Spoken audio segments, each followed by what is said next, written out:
If you go back to that Matt Richtel story about distracted driving, right? He's got blockbuster data that is about to change the worldview on a critical issue that is killing people.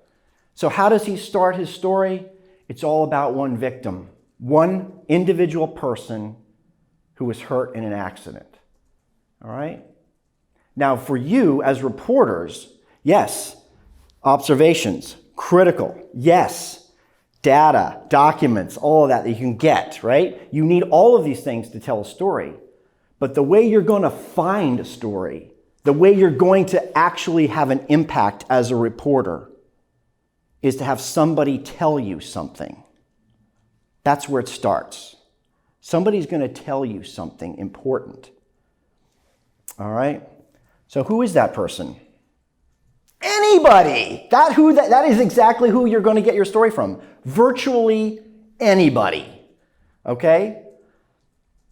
Somebody who's employed by a company or government agency, like the White House, right? Or like a company that is under fire or is doing something bad.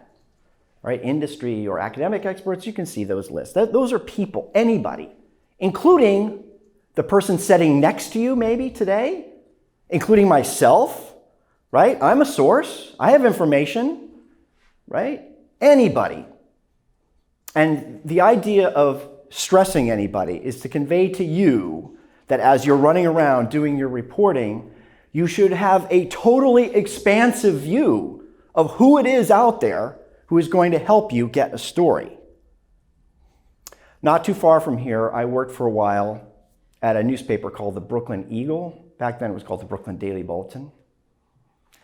And I was doing mostly crime reporting. And one day the publisher came to me and he said, Brad, I really need you to go and do something for me. And he's kind of rolling his eyes. I said, what is it? Well, there's this sweet old grandmother named May McEnroe, and she's passed away, and her funeral is at a funeral home on Court Street, and we would like you to go and cover the funeral.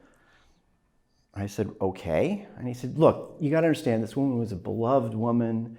She baked Irish soda bread for her neighbors. You know, she lived near the park. Everybody really liked her. Just go to the funeral and do a nice story. I said, all right. So I show up and I'm looking around and there's these two stiff-backed dudes, kind of dressed like me, you know, with a suit jacket, you know. They're standing like this, right? They had a microphone in their ears. Like, who are these guys? So I walked over and I'm like, hey guys, who are you? And they're like, well, we're here to pay respects. I said, okay, you're not security then? You don't work for the funeral home? No. We're here to pay our respects. I said, not for nothing, but you guys look like FBI agents. And they said, we are. Wait, excuse me, you're here to pay your respects? You're FBI, you're here to pay respects for sweet old grandmother May McEnroe?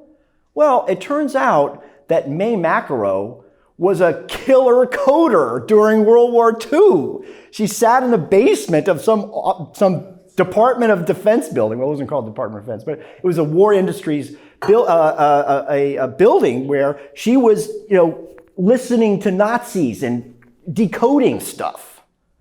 Nobody knew this, right? So keep an open mind, keep your eyes open, keep your ears open, and consider absolutely everybody as a potential source for your next story.